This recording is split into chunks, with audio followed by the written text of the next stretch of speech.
Assalamualaikum warahmatullahi wabarakatuh.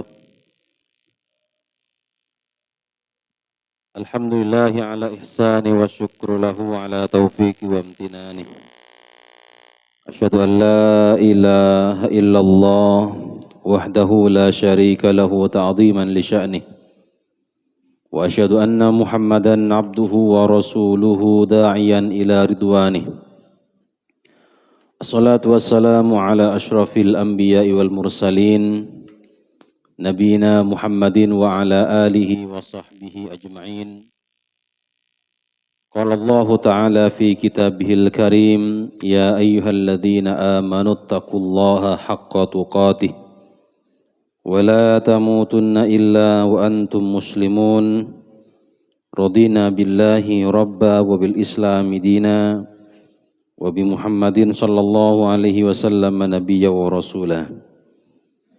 Bapak Ibu para hadirin sekalian, jamaah salat subuh yang saya hormati dan yang saya banggakan, tiada kata yang pantas kita ucapkan pada pagi hari ini melainkan kalimat syukur kita kepada Allah Subhanahu wa taala atas rahmat, nikmat dan izinnya lah kita dapat berkumpul di tempat ini melanjutkan kegiatan aktivitas rutinitas kita.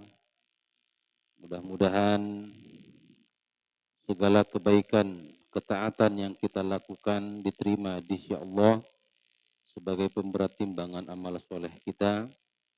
Mudah-mudahan Allah menjauhkan kita semua dari berbagai macam wabah dan musibah. Salawat dan salam kita haturkan kepada junjungan kita Nabiullah Nabi Muhammad sallallahu alaihi wasallam, kepada keluarga, sahabat dan orang-orang yang senantiasa mencintai dan mengikuti beliau hingga hari kiamat nanti. Bapak Ibu para hadirin yang saya hormati dan yang saya banggakan, kita akan melanjutkan kajian tafsir Al-Quran kita yang pada kesempatan ini kita akan membaca surat Al-Balad. Sebelum kita mentadabburinya, kita akan baca terlebih dahulu untuk mendapatkan rahmat Allah. Mudah-mudahan bacaan kita diterima oleh Allah Subhanahu wa taala. A'udzu billahi minasy syaithanir rajim. Bismillahirrahmanirrahim. La uqsimu bihadzal balad wa anta hillum bihadzal balad wa walidin wa ma walad laqad khalaqnal insana fi kabad ayahsabu an lan yaqdira alayhi ahad yaqulu ahlaktu malan lubada ayahsabu an lam yarahu ahad alam naj'al lahu 'ainain wa lisanan wa syafatain wa hadainahu najdain falaqtahamal 'aqabah wa ma adraka mal 'aqabah fakku raqabatin aw it'amun fi yaumin dhi masghabah yatiman dha maqrabah aw miskinan dha matrabah thumma kana minal ladzina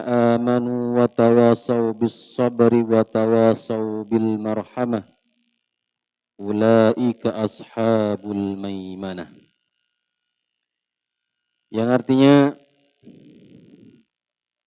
la uqsimu bihadzal balad, aku bersumpah dengan negeri ini, wa anta hillum bihadzal balad, dan engkau bertempat di negeri ini, wa walidin wa ma walad, dan demi pertalian bapak dan anaknya, laqad khalaqnal insana fi kabad, sungguh kami telah menciptakan manusia dalam susah payah. Ayahsabu an la yaqdira alaihi ahada, apakah dia manusia mengira bahwa tidak ada sesuatu pun yang berkuasa atasnya. Yaqulu ahlaktu malan lubada, dia mengatakan aku telah menghabiskan harta yang banyak. Ayahsabu allam yarahu ahad, apakah dia mengira bahwa tidak ada sesuatu pun yang melihatnya. Alam naj'al lahu ainain, bukankah kami telah menjadikan bagi manusia dua pasang mata, walisanan wa syafatain, dan lidah dan sepasang bibir, wa hadainahu najdain, dan kami telah menunjukkan kepadanya dua jalan. Fala qatahamal aqabah, tetapi dia tidak menempuh jalan yang mendaki dan sukar.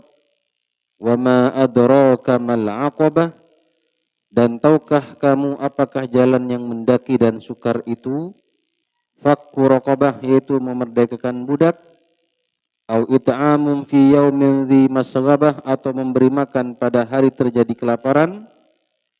Yatiman dza maqrabah, anak yatim yang ada hubungan kerabat. Au miskinan dza matrabah, atau orang miskin yang sangat fakir. Tsumma kana minal ladzina amanu wa tawasaw bis sabri wa tawasaw bil marhamah. Kemudian termasuk orang-orang yang beriman dan saling berpesan untuk bersabar dan saling berpesan untuk berkasih sayang. Ulaika ashabul maimanah, mereka itulah orang-orang termasuk golongan kanan. Bapak Ibu jamaah sekalian yang dimuliakan oleh Allah Subhanahu wa taala. Allah Subhanahu wa taala dalam ayat ini, dalam surat ini lagi-lagi bersumpah. Bersumpah dengan tempat. Sumpah sebelumnya juga telah Allah sebutkan dalam surat At-Tin, wat-tini waz-zaitun wa turi sinin wa hadzal baladil amin. Wat-tin waz-zaitun, demi buah tin dan buah zaitun. Wa turi sinin, dan bukit Tursina yang ada di Mesir. Wa hadzal baladil amin, dan negeri dan demi negeri yang aman. Maksudnya adalah Makkah. Nah, kemudian dalam surat ini lagi-lagi Allah bersumpah dengan negeri itu. La uqsimu bihadzal balad, aku bersumpah dengan negeri ini. Nah, kita telah membahas, kita sampaikan terkait dengan sumpah, apa yang dimaksud dengan sumpah Allah Subhanahu wa taala. Para ulama menjelaskan ketika menafsirkan dengan sumpah ayat atau surat yang bermula diawali dengan sumpah, bahwa Allah berhak bersumpah dengan apapun, termasuk dengan nama-nama makhluknya.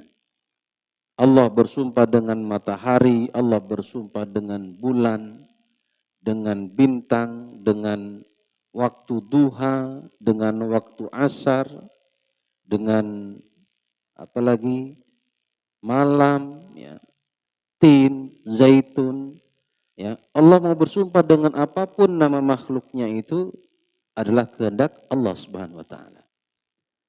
Dan ketika Allah bersumpah dengan benda-benda tersebut menunjukkan keagungannya, menunjukkan bahwa sumpah-sumpah itu memiliki keistimewaan bagi manusia. Malam, duha, bintang, bulan, matahari, termasuk negeri Makkah ini. Di dalam surat Tin disebutkan secara khusus bahwa negeri ini adalah negeri yang aman.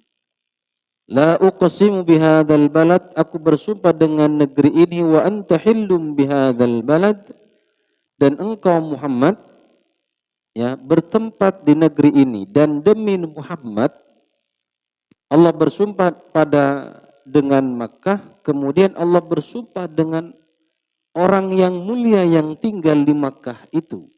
Siapa? Muhammad sallallahu alaihi wasallam. Dan engkau Muhammad yang bertempat di negeri ini. Wa walidi wa ma walad, dan demi pertalian bapak dan anaknya. Kata para ulama di sini adalah umatnya Muhammad sallallahu alaihi wasallam. Anak pertalian bapak dan anaknya adalah bapaknya di sini maksudnya Nabi Adam alaihissalam, artinya anak-anak keturunan Adam yang tinggal di kota Makkah, kata para ulama, umat Muhammad sallallahu alaihi wasallam. Jadi negeri Makkah itu adalah negeri yang mulia, yang sudah ada, bahkan sudah dibangunkan Ka'bah sejak Nabi Adam alaihissalam. Bahkan sebelum Nabi Adam alaihissalam, Ka'bah itu sudah ada. Ya. Dikatakan dalam banyak riwayat bahwa Ka'bah itu dibangun oleh para malaikat. Kemudian dijaga oleh Adam alaihissalam, ditinggikan oleh Nabi Ibrahim alaihissalam, direnov pada masa Nabi Ibrahim alaihissalam, dan difungsikan ya secara sempurna oleh Nabi Muhammad sallallahu alaihi wasallam. Sebelumnya apakah berfungsi? Sudah. Sebelumnya itu masyarakat jahiliyah mereka sudah beribadah di sana, bertawaf di sana. Jadi sudah dikenal sejak zaman Nabi Ibrahim, Ka'bah itu sudah dikenal. Jadi jadi kita ini Bapak Ibu jemaah sekalian yang dimuliakan oleh Allah, Ka'bah itu adalah sesuatu yang memang sudah dirancang oleh Allah Subhanahu wa taala untuk umat manusia, ya, dibangun sejak sebelum adanya manusia, sebelum diturunkannya Adam alaihissalam. Kemudian sekarang kita memakmurkan kaum muslimin beribadah di sana, atau paling tidak kita menghadap ke sana. Nah, maka kalau saya bertanya kepada Bapak Ibu, kenapa Nabi Muhammad sallallahu alaihi wasallam diutus di kota Makkah? Kenapa Nabi Muhammad itu diutus di Jazirah Arab, khususnya di kota Makkah? Dulu ketika ada orang yang bertanya seperti ini, jawaban kita rata-rata, kalau ditanya kenapa Nabi Muhammad diutus di Makkah? Karena orang Arab itu masyarakat jahiliyah begitu ya, akhlaknya hancur, suka minum-minum, pokoknya karena keburukan yang di sana. Itu yang lebih kita ingat dulu waktu kita kecil itu. Ya, kan begitu biasanya Pak. Kenapa Nabi Muhammad itu diutus di Arab? Oh, karena Arab itu jahiliyah. Ya. Orang Arab itu ya bungul lah begitu ya. Orang Arab itu begini-begini. Pokoknya yang buruk lah. Satu sisi ya benar. Karena ketika itu ya masyarakat Arab ya masyarakat jahiliyah gitu ya. Tetapi ingat, ada satu hal. Ya, kenapa Nabi Muhammad sallallahu alaihi wasallam diutus di kota Makkah? Karena jawaban atas doa Nabi Ibrahim alaihissalam. Ya. Nabi Ibrahim ketika masuk kota Makkah itu kan diantara doanya itu apa? Rabbana wab'ats fihim rasulam minhum. Ya Allah, nanti utuslah seorang nabi dan rasul dari kalangan keturunan Ibrahim ini. Jadi diutusnya Nabi Muhammad adalah jawaban atas doa Nabi Ibrahim. Kalau seandainya Nabi Muhammad itu diutus berdasarkan akhlak manusia yang hancur, yang rusak, apakah Makkah satu-satunya ketika itu yang rusak? Atau masyarakat Arab, apakah mereka masyarakat satu-satunya yang rusak? Lebih banyak. Ya, banyak yang lebih rusak akhlaknya. Nah, jadi Makkah itu memang Allah sudah siapkan untuk umat manusia. Dan kita adalah alhamdulillah termasuk umat yang mengagungkan Ka'bah, mensucikan kota haram ini. Maka Allah bersumpah dalam surat Al-Balad ini dengan apa? Dengan negeri Makkah maksudnya, kemudian dengan Nabi yang tinggal di situ dan umatnya yang tinggal di situ. Ya, itu la uqsimu bihadzal balad wa anta hillum bihadzal balad wa walidi wa ma walad, dan pertalian bapak dan anak maksudnya adalah keturunan Adam, umat Muhammad yang tinggal di kota Makkah itu. Ya. Ini secara umum. Ya, secara umum orang-orang yang tinggal di kota Makkah. Karena surat ini adalah surat Makkiyah ataupun surat yang turun di kota Makkah. Bapak Ibu jemaah sekalian yang dimuliakan oleh Allah Subhanahu wa taala. Memang maha benar Allah Subhanahu wa taala atas firman-Nya. Allah menyebut wa hadzal baladil amin. Dari dulu Allah sudah menyebut Makkah itu adalah tempat yang aman. Dan kalau kita membaca sejarah itu, tidak ada Makkah itu Makkah secara khusus ya, itu diserang. Ya, anggaplah misalkan ketika itu yang berkuasa Romawi Persia. Romawi Persia itu tidak pernah menaklukkan Makkah itu. Padahal Romawi Persia itu kan kekuatan yang besar zaman itu. Kalau kita baca sejarah itu, Makkah, Madinah ataupun Jazirah Arab itu, ya Jazirah Arab yang kita kenal dengan anggaplah Saudi yang sekarang itu tidak pernah Romawi Persia itu masuk ke sana. Ya, kalau ke Yaman, Yaman sudah dimasuki oleh ketika itu Abraha itu kan bukan asli Yaman, Abraha itu orang Ethiopia yang dia menaklukkan kota Yaman ketika itu. Maka itu tidak sampai, Pak. Tak sampai dikuasai oleh kerajaan-kerajaan manapun. Ya. Jadi memang dari dulu Makkah itu aman.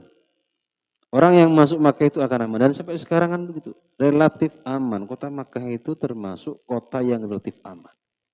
Bahkan kalau menurut saya itu paling aman.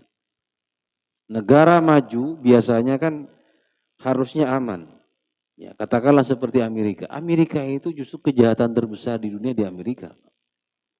Jangan dikira Amerika itu yang maju, yang katakanlah yang punya super power. Itu penjahatnya di sana luar biasa. Ya, nggak aman di sana. Perampok, luar biasa. Di sana orang biasa pun bersenjata. Ya karena tadi tidak aman. Kalau di kita alhamdulillah.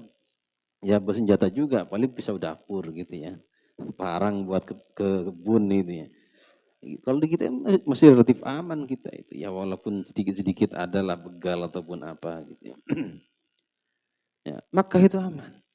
Ya Allah sudah sebutkan wahadzal baladil amin. Nah, kemudian jawaban daripada sumpah itu laqad khalaqnal insana fi kabad. Sungguh kami telah menciptakan manusia dalam susah payah. Ya, artinya manusia itu makhluk yang Allah ciptakan secara proses itu berbeda dengan makhluk yang lain. Ya. Manusia itu tahapannya, prosesnya itu cukup lama. Bapak Ibu tahu sapi kalau habis melahirkan, dia beberapa jam saja sudah bisa berdiri, Pak. Iya kan? Pernah lihat sapi itu ya. Beberapa jam dia sudah bisa berdiri. Ya. Sapi ketika lahir itu ada giginya kok atau enggak ada giginya? Apa ompong gitu yang enggak ada gitu, tumbuh satu-satu gitu. Sapi lahir itu sudah ada giginya, Pak. Hewan hewan lahir itu rata-rata sudah tumbuh gigi. Manusia itu dalam susah payah kata para ulama, karena dia prosesnya itu dari masih kecil gitu ya. Kemudian belum bisa ngapa-ngapain, 3 bulan baru bisa gerak-gerak sedikit, 4 bulan, 5 bulan mungkin baru bisa tengkurap. Nah itu maksud susah payah itu. Jadi proses manusia itu berbeda dengan makhluk yang lain. Ya.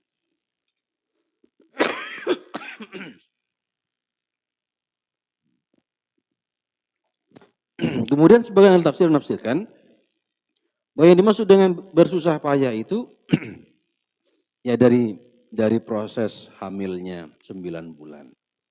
Kemudian menyusuinya 2 tahun. Kemudian memenuhi kehidupannya. Intinya kita manusia itu ya ya kata Allah berproses ya bersusah payah. Nah, Bapak Ibu kan merasa yang punya anak, khususnya perempuan, ibu-ibu bagaimana merawat anaknya, ya, menyapihnya, nanti udah besar ditinggalkannya, sudah dirawat dari kecil udah besar ditinggal gitu ya.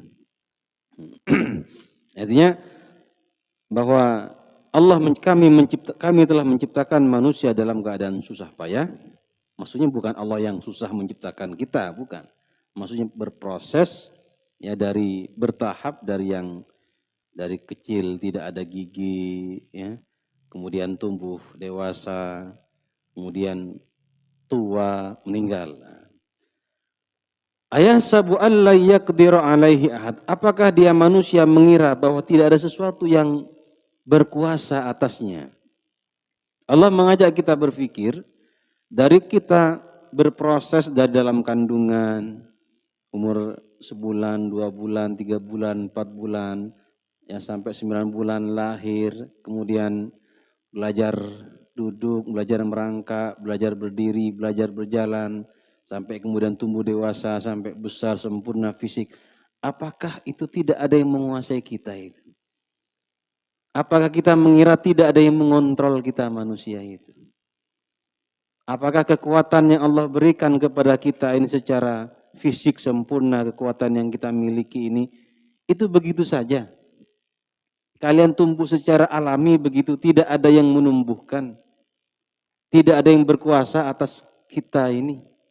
Nah, itu maksud daripada ayah sabu alla yaqdiru alaihi ahada. Yaqul ahlaktu malal lubada. Nanti ketika manusia sudah mencapai, sudah mulai dewasa, sudah tua, dia mengatakan, aku telah menghabiskan banyak harta. Nah, ketika manusia sudah mencapai dewasa, sudah tua, ya dia mengatakan, yaqulu ahlaktu malal lubada. Aku telah menghabiskan banyak harta. Dalam hal apa harta kita itu dihabiskan? Ya.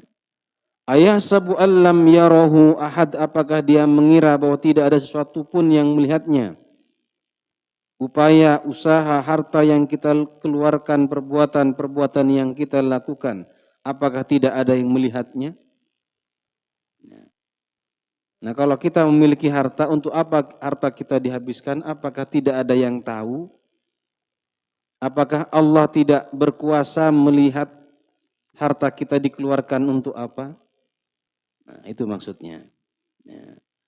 Jadi Allah Subhanahu wa taala mengetahui, berkuasa atas perbuatan kita. Ucapan yang kita keluarkan, perbuatan yang kita keluarkan, maka semua nanti akan dimintai pertanggungjawaban. Maka dalam hadis Nabi beliau mengatakan la tazulu qadama 'abdin yaumal qiyamah hatta yus'ala an arba'in. Tidak akan bergeser sedikit pun kaki seorang hamba nanti pada hari kiamat sampai dia ditanyakan 4 perkara. An umrihi fi ma afnah, nanti akan Allah tanya tentang umurnya untuk apa dihabiskan. Wa an jasadihi fi ma ablah, dan tubuhnya apa, dan tubuhnya untuk apa dia lakukan. Wa an ilmihi fi ma fa'al, dan tentang ilmunya untuk apa dia lakukan dengan ilmunya itu. Wa an malihi min aina iktasaba wa fi ma anfaqa, dan hartanya dari mana dia mendapatkan dan untuk apa dia belanjakan. Jadi umur, jasad kita, tubuh kita ini, ilmu kita ini, dan harta kita akan dimintai pertanggungjawaban oleh Allah. Bahkan kata hadis Nabi tadi, tidak akan bergerak sedikit pun kaki seorang hamba. Artinya apa? Dia akan menetap di situ sampai Allah tanyakan kita, pertanggungjawabkan kita tentang umur kita. Allah berikan umur kita, umur sampai 50 tahun, 60 tahun, 70 tahun.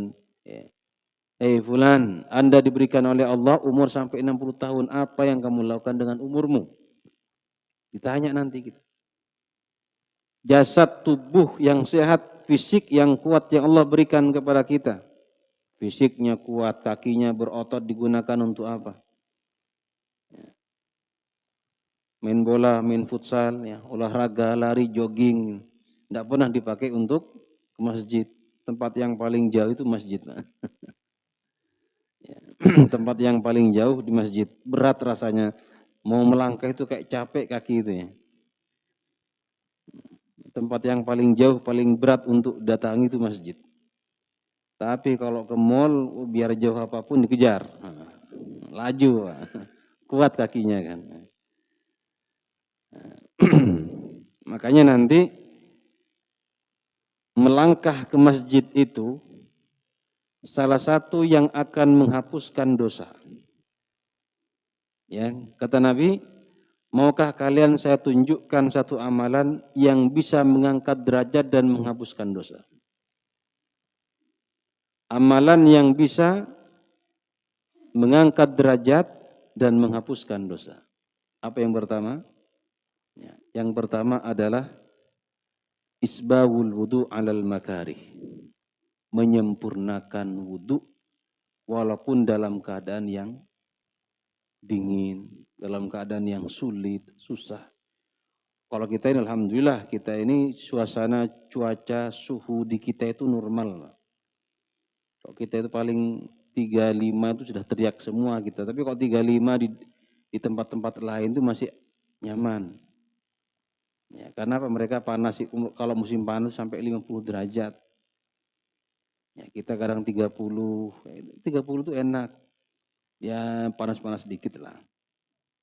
Tapi dibanding kalau daerah-daerah yang seperti misalkan Arab lah, Makkah lah ya. Makkah itu kalau sudah 50 derajat bayangkan kayak apa panasnya. Wudu kalau malam hari tidak terlalu dingin. Kadang kalau kita dingin, gimana kalau kita mungkin pas dingin betul mau wudu gitu. Rasanya malas berwudu, akhirnya cuma di apa namanya itu. Tidak sempurna wudunya. Nah, isbahul wudu alal makarih, menyempurnakan wudu walaupun dalam keadaan yang sulit.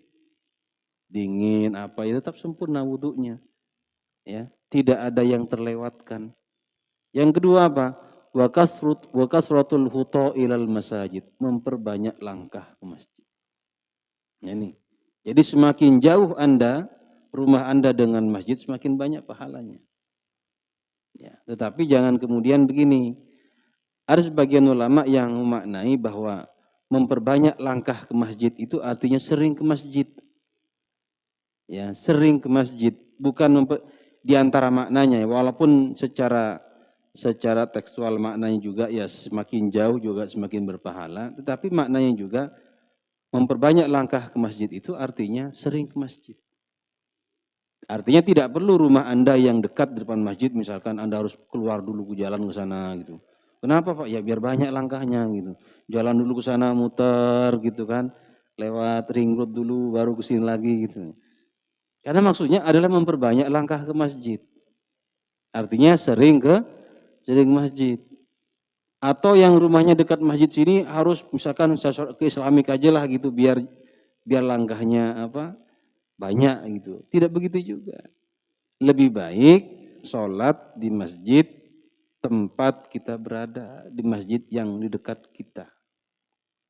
Kecuali ada sesuatu yang mungkin di sana ada pengajian, rumah kita depan sini, di sana ada pengajian, misalnya di sini kebetulan tidak ada gitu ya, sholat di sana. Ya. Kalau apa namanya kita memilih masjid yang jauh karena kita suudzon, mungkin masjid itu beginilah orangnya tidak suka dengan takmir, itu hati kita yang bermasalah. Ya. Silakan kita sholat di masjid bukan di tempat yang dekat dengan rumah kita, tapi bukan karena alasan yang tidak baik. Alasan karena permusuhan itu tidak baik. Ya, mungkin karena tidak suka dengan siapa gitu kan di sini. Kenapa? Karena mungkin konflik dengan pengurusnya, itu tidak baik. Ya. Atau bertengkar dengan siapa, itu alasan yang tidak baik. Ya, justru kita ke masjid ini, masjid itu adalah untuk menjaga hubungan persaudaraan. Ya, jadi harus harus alasan-alasan yang bolehlah, misalkan di sana ada sesuatu yang kita perlu di sana apa, gitu. Ada keperluan lah gitu. Jadi lebih baik ya sholat di masjid tempat kita berada. Atau ke Islami, kadang di Islami ada ustadz nasional gitu ya, mau dengarkan pengajiannya silahkan. Intinya jangan alasan yang tidak positif. Ya tadi karena permusuhan, karena apa, itu lebih baik menghindari. Kemudian apa yang ketiga? Wantidharus shalah ba'da shalah, menunggu sholat setelah sholat.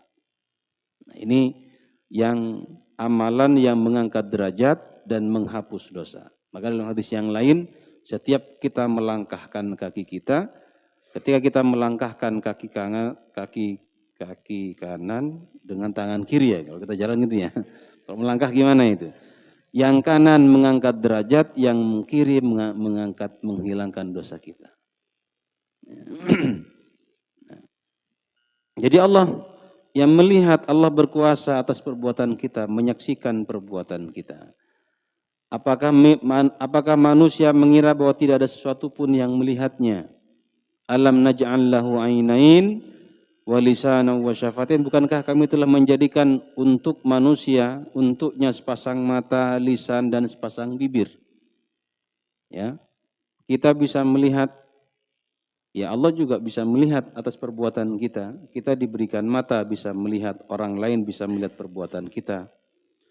Wa hadainahun najdain, dan kami telah menunjukkan kepada manusia dua jalan. Ya, dua jalan apa? Dua jalan itu kebaikan dan kejahatan. Allah Subhanahu wa taala memberikan kepada manusia itu dua potensi. Sebagaimana disebutkan dalam surah Asy-Syams, fa'alhamaha fujuraha wa taqwaha. Jadi Allah itu memberikan dua jalan. Allah memberikan dua jalan kepada manusia, kebajikan dan kejahatan. Allah memberikan dua potensi kepada manusia, fujur dan takwa. Allah mengilhamkan kepada setiap jiwa fujuraha wa taqwaha. Jadi dalam diri kita itu punya potensi dua, fujur dan takwa, baik dan buruk. Ya. Kita itu berpotensi melakukan keburukan, juga berpotensi melakukan kebaikan. Tinggal lebih dominasi mana? Apa yang lebih mendominasi dalam diri kita? Apakah ketakwaan kita atau fujur kita? Maka setiap orang yang baik berpotensi melakukan yang buruk juga berpotensi melakukan kebaikan.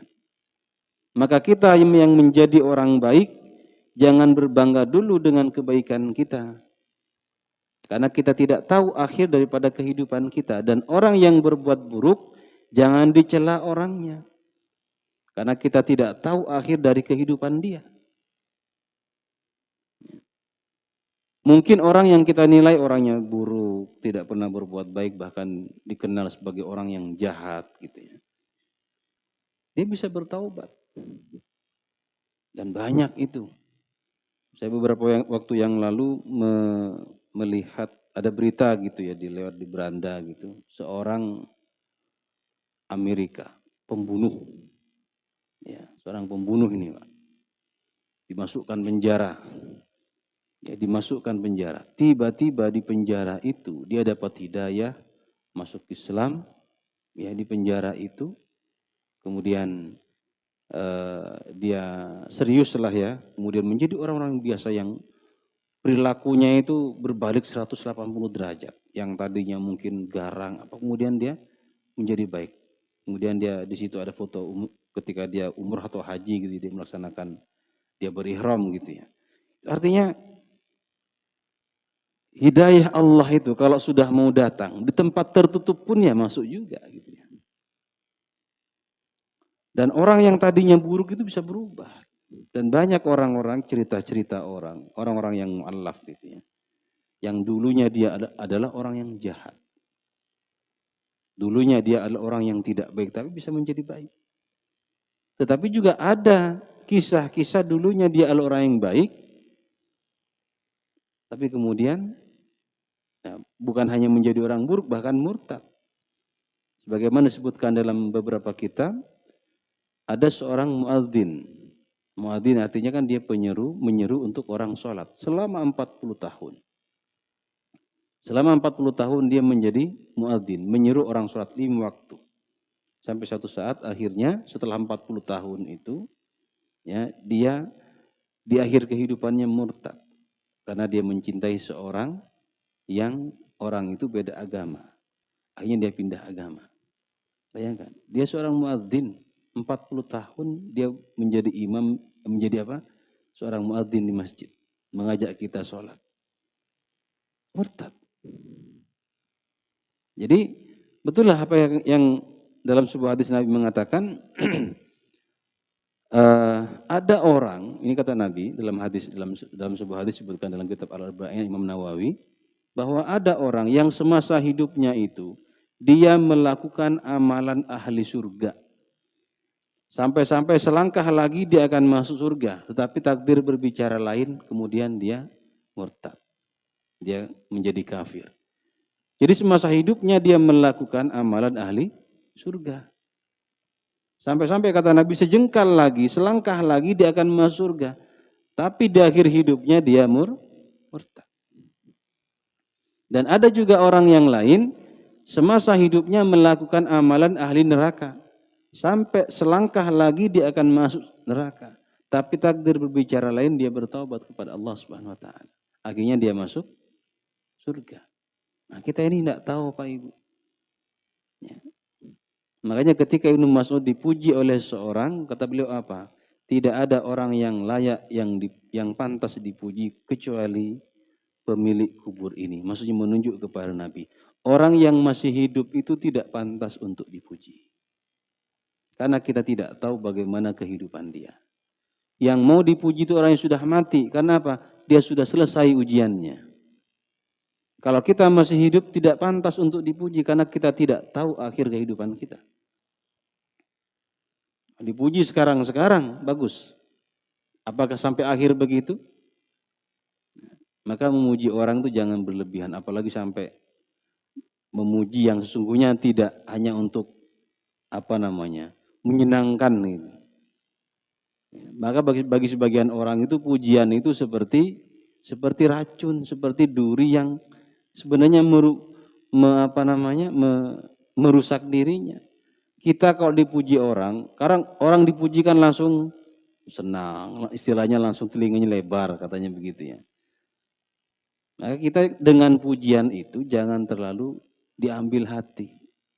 Jangan terlalu bangga ketika kita dipuji orang. Justru jadikanlah hinaan itu sebagai motivasi. Jangan marah ketika dihina. Jadikan hina itu sebagai motivasi. Ada seorang yang bertanya ke saya. Dia dia muslim. Ya, keluarganya ini masih ada yang non muslim. Keluarganya ada yang masih non muslim. Ketika udah sakit parah itu, yang non muslim ini, keluarganya non muslim ini, kebetulan bapak ibu dia muslim, tapi keluarga yang lain tidak. Ketika sakit parah, orang tuanya nawarkan kepada saudaranya yang masih non muslim ini, ditawarkan, kamu mau ndak masuk Islam katanya, kamu mau ndak bersyahadat? Kamu mau ndak bersyahadat? Dia bilang apa? Dia bilang mau katanya gitu. Dia bilang mau. Nah, belum dia mengucapkan syahadat meninggal. Ya. Tapi dia mau mengucapkan syahadat tapi kemudian dia meninggal. Dia nanya ke saya, kira-kira dia masuk Islam enggak Ustaz ya? Sudah masuk Islam atau dia sudah beriman belum? Ya.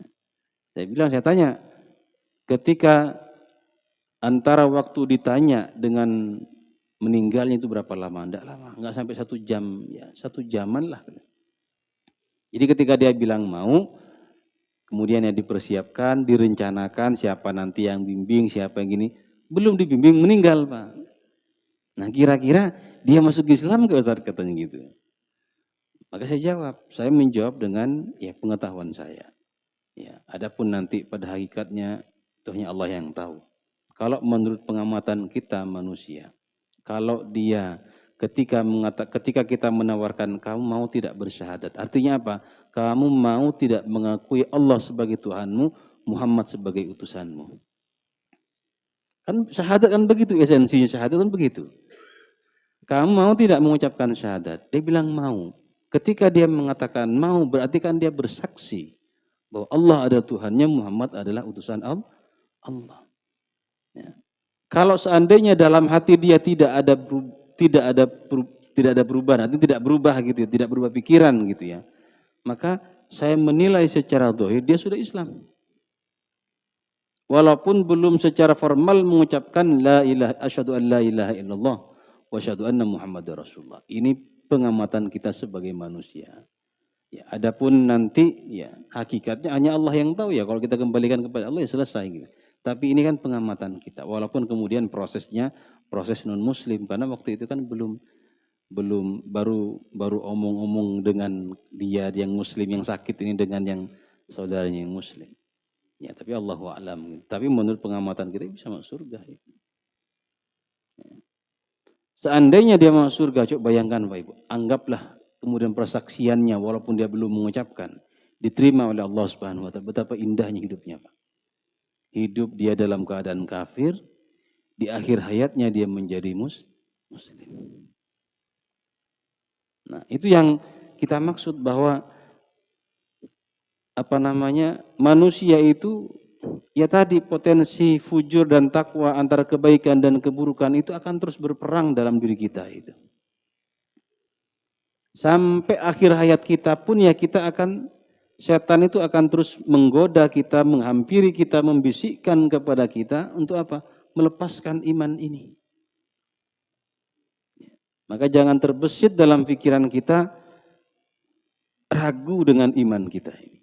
Mungkin ketika kita sakit, kebetulan dokternya mungkin non-muslim gitu ya, dibisikkan ya, dengan diiming-imingi Tuhan fulan, saya tidak usah sebutkanlah Tuhannya gitu ya, apapun lah Tuhannya, pokoknya non-muslim gitu ya. Kemudian kita ragu gitu ya, tiba-tiba kita mengangguk, nauzubillah kan. Itu sampai akhir hayat kita akan seperti itu. Ya. Makanya peperangan yang paling berat itu adalah peperangan melawan setan di akhir hayat kita. Ketika kita akan menghembuskan nafas terakhir kita, mampukah kita mempertahankan Allah sebagai Tuhan kita, Muhammad utusan Allah Subhanahu wa taala. Kan enggak ada yang tahu. Ketika orang meninggal, dia sempat berzikir kepada Allah. Misalkan la ilaha illallah, dia berzikir subhanallah. Kita walaupun keluarga kita meninggal kita sedih, tapi kan ada sedikit kebanggaan. Dia meninggal dengan kalimat-kalimat yang baik. Maka ketika ada orang sakit, ya kita talkinkan dia. Ajarkan kalimat-kalimat yang baik. Diingatkan dengan kalimat tauhid. Ya tujuannya apa? Ya agar hati dia itu tidak goyang. Wa hadainahun najdain. Ya, dan kami telah menunjukkan kepada manusia dua jalan kebaikan dan kejahatan. Bapak Ibu sekalian yang dihormati oleh Allah, yang dirahmati oleh Allah Subhanahu wa taala. Sampai jam berapa tadi? Ada yang bertanya kan?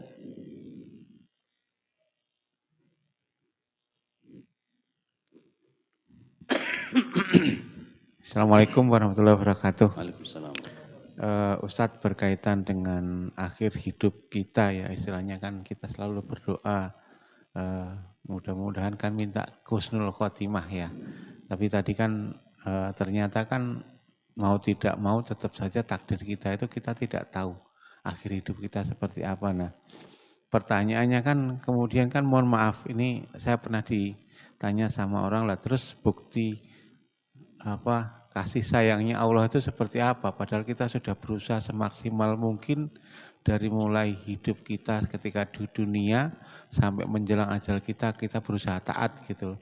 Tapi kemudian ternyata di akhirnya karena kita tidak dalam kebimbangan, kemudian akhirnya mohon maaf tadi sempat istilahnya dikatakan murtad karena percaya dengan keyakinan orang lain, itu seperti apa gitu. Kita maknanya seperti apa gitu. Memahaminya seperti apa Ustaz? Terima kasih. Assalamualaikum warahmatullahi wabarakatuh. Ya, makanya dalam sholat kita salah satu makna daripada ihdinas siratal mustaqim, tunjukkanlah kepada kami jalan yang lurus. Itu selalu dalam setiap doa kita, dalam sholat kita, selalu kita minta kepada Allah, ya Allah tunjukkanlah kepada kami hidayah. Siratal mustaqim, jalan yang lurus. Kita dalam doa kita masih minta hidayah, petunjuk. Artinya kita hidayah itu tetap menempel, tetap terpatri dalam hati kita sampai kita mati. Ya, bahkan Allah kan berpesan, ya ayyuhalladzina amanu taqullaha haqqa tuqatih wa la tamutunna illa wa antum muslimun. Ini ayat ini menjadi pesan khatib, selalu menjadi pesan khatib agar apa? Agar kita tidak mati kecuali dalam keadaan Islam. Ya.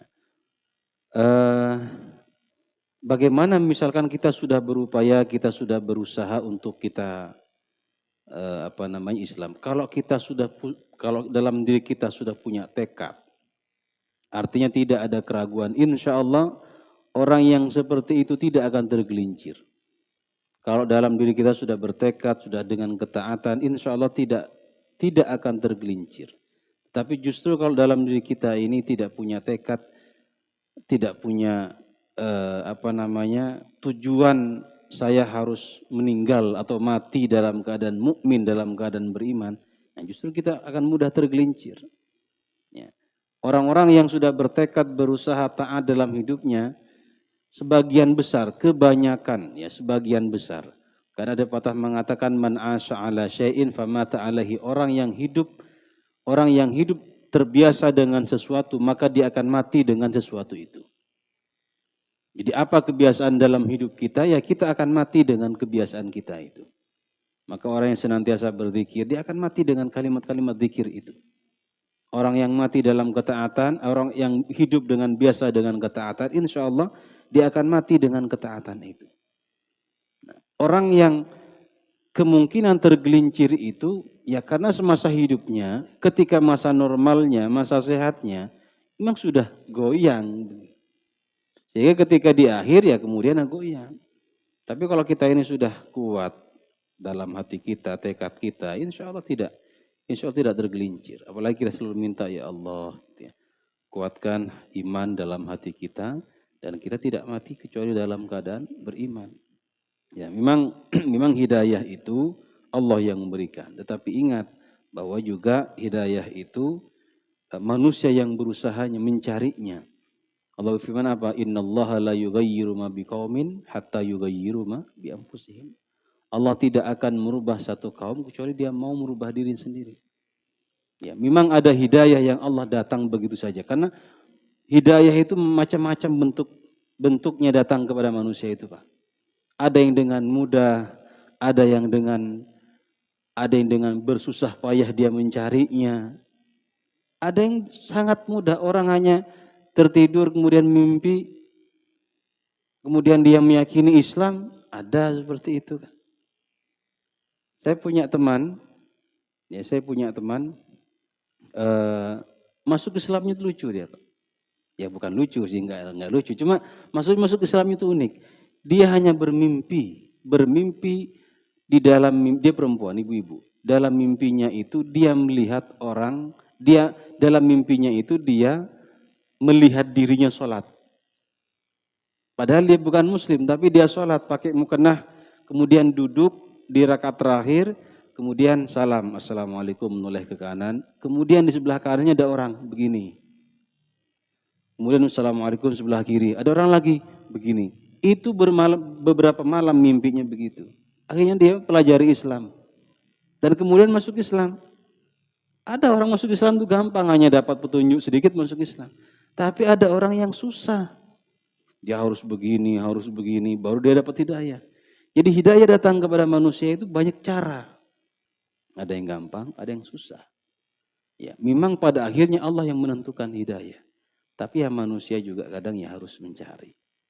Ya. Nah jadi kita ini tidak tahu apa kita yang mudah atau yang kita harus ragu-ragu dulu atau kita langsung yakin. Khawatirnya kalau kita berawal dari ragu-ragu mati duluan, belum yakin sudah mati gitu ya. Nah, intinya ya kita terus meminta kepada Allah. Itu kan doa kita dalam sholat, kita selalu minta kepada Allah, tunjukkan kepada kami jalan yang lurus. Makanya kalau ada orang non muslim mengomentari orang Islam itu sesat. Kenapa? Buktinya kalau sholat dia selalu minta hidayah katanya. Berarti kan sesat dia. Padahal kita itu meminta hidayah artinya apa? Meminta ketaatan, meminta istiqomah dengan hidayah itu. Ya, saya kira silakan.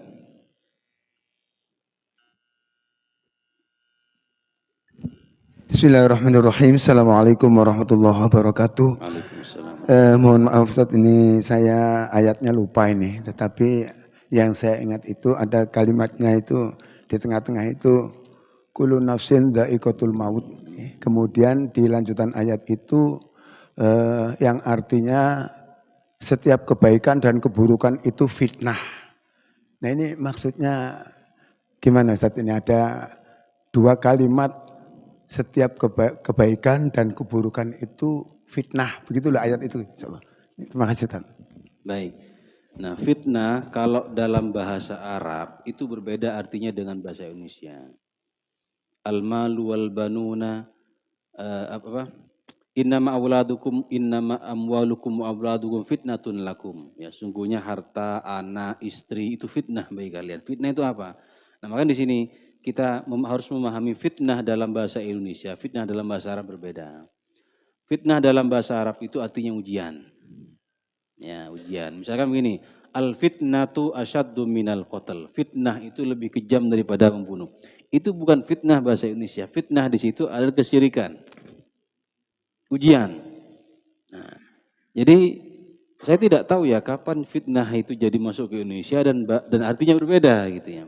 Kalau fitnah dalam bahasa Indonesia itu kan menuduh sesuatu yang tidak sesuai dengan realita gitu kan. Ya. Hoak lah, hoak gitu ya fitnah. Tapi dalam bahasa Arab fitnah itu cobaan sebenarnya. Ya. Seperti tadi ayat tadi innama amwalukum wa auladukum fitnah.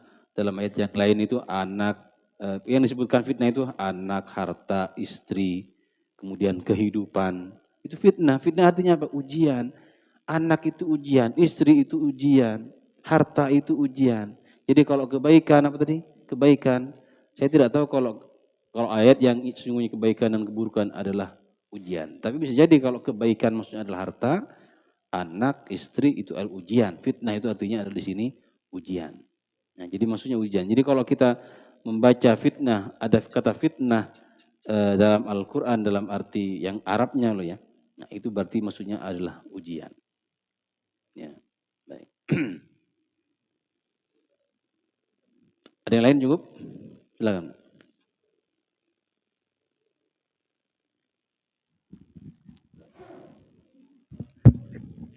Assalamualaikum warahmatullahi wabarakatuh. Pak Fuana, ya Syekh. Saya mau tanya, bukan tanya jadi ceramah Anda pagi ini banyak sekali kebaikannya, terutama mengenai ini hidayah ya. Allah itu memberikan hidayah kepada orang-orang menuju kebaikan. Ada lagi yang sebaliknya. Dan selama hidup saya ini, saya mengalami orang-orang yang lagi masa mudanya, masa ininya itu dapat hidayah. Sangat baik, banyak faedahnya untuk masyarakat, sopan santun, sehingga bisnisnya lancar, sukses ya, karena dia orangnya baik gitu. Nah setelah sukses dia banyak kegiatan juga ke masjid, ke pengajian-pengajian, naik haji, segalanya. Tapi sifatnya itu langsung bisa berubah Pak. Dari dulunya orangnya sopan, baik, tiba-tiba sudah jadi haji, saya merasa haji, saya merasa hebat, jadi sombong. Nah, itu sangat banyak saya temui Pak. Justru orang yang makin tua harus makin tawadhu ya. Ini jadi makin sombong, banyak. Meribakan uang juga, terus sombong. Jadi ya itulah, ada baiknya Bapak memberikan sedikit untuk orang-orang yang mempunyai sifat yang begitu Pak. Kebalik aja daripada hidayah itu. Karena kasihan Pak, orang yang sombong itu merasa paling baik, merasa paling soleh. Itu katanya ria Pak ya. Kalau ria kan cuma-cuma katanya ya. Nah minta saran dari Bapak untuk orang-orang yang semacam ini. Karena saya banyak sekali saya temui dalam hidup saya. Terima kasih Bapak. Baik. Kalau hidayah yang kita bicarakan tadi, kita bicara dalam konteks iman dulu. Artinya antara muslim dan kafir. Nah kalau nanti sombong, dia tetap iman, cuma perilakunya yang mungkin tadi sombong. Bisa saja dia muslim gitu ya, tetapi sombong mungkin dan seterusnya. Pertama tadi riya itu, saya jelaskan riya. Bedanya riya sama ujub dulu. Riya itu pamer dalam perkara ibadah. Riya itu artinya tidak ikhlas ibadahnya karena Allah. Tapi nanti kalau masalah dunia itu namanya ujub, sama-sama pamer. Ini kalau pamer ibadah itu riya, kalau yang dipamerkan itu harta, dunia itu namanya ujub. Nah itu. Nah, orang sombong itu karena apa?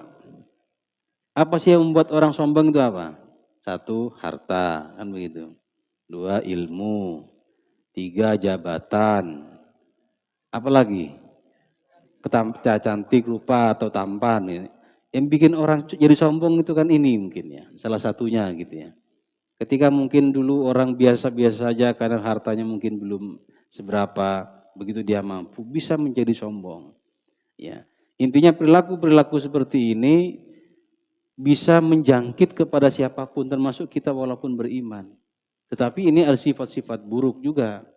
Ya, sifat-sifat buruk juga. Tetapi dia masih tetap beriman. Nah, maka betul tadi perlu belajar bagaimana supaya kita lebih menjadi rendah hati, tidak sombong dan seterusnya. Perlu ngaji juga itu, Pak. Perlu ngaji itu. Perlu hadir pengajian untuk melunakkan hati, melembutkan hati kita. Ya, untuk yang tadinya sombong. Intinya perbuatan sombong itu akan merusak segala amal-amal kita. Jadi berawal dari kesombongan kita itu. Ya. Kalau dia sombong akhirnya ibadahnya jadi kurang baik, muamalahnya jadi kurang baik. Ya. Dan seterusnya akan berakibat kepada hal-hal yang lain sombong itu. Ya. Ya intinya kalau saran saya harus sering-sering ikut mengaji memang. Dan mengaji pun ya harus ikhlas juga. Nanti dalam pengajian jadi sombong lagi ya. Ya sama saja nanti gitu ya. Ya intinya saling menasihati. Makanya nanti termasuk di antara orang-orang yang golongan kanan dan disebutkan dalam ayat ini itu kan watawasobil marhamah itu. Saling menasihati dalam rangka kasih sayang gitu ya. Jadi bukan menasihati untuk menggurui dan seterusnya. Ya, intinya mudah-mudahan Allah menjauhkan kita lah dari perkara-perkara buruk itu ya. Dan saya kira kalau di ceramah-ceramah kita selalu mengingatkan kita rendah hati, tidak menyombongkan diri kita dengan akhlak-akhlak yang baik, tapi bukan sesuatu yang kita pungkiri. Ya, sikap kita dengan orang yang sombong itu ya tidak perlu kita gubris lah. Ya tidak perlu kita iya sajalah maksudnya begitu. Iya saja. Kalau dia lawan malah tambah sombong biasanya. Baik. Ya, tapi kan kita tidak tahu, Pak, ya. Jangan-jangan kesombongan itu terdapat dalam diri kita juga gitu ya. Ya, makanya juga kita yang penting ya kita juga yang harus berhati-hati agar kesombongan itu tidak ada dalam diri kita. Baik, saya kira itu, Pak, ya. Kita sudah 6:30 ya. Kita akan lanjutkan di pertemuan-pertemuan selanjutnya. Hadanallahu wa iyyakum ajma'in. Wafaqanallahu wa iyyakum lima yuhibbu wa yardah. Wassalamualaikum warahmatullahi wabarakatuh.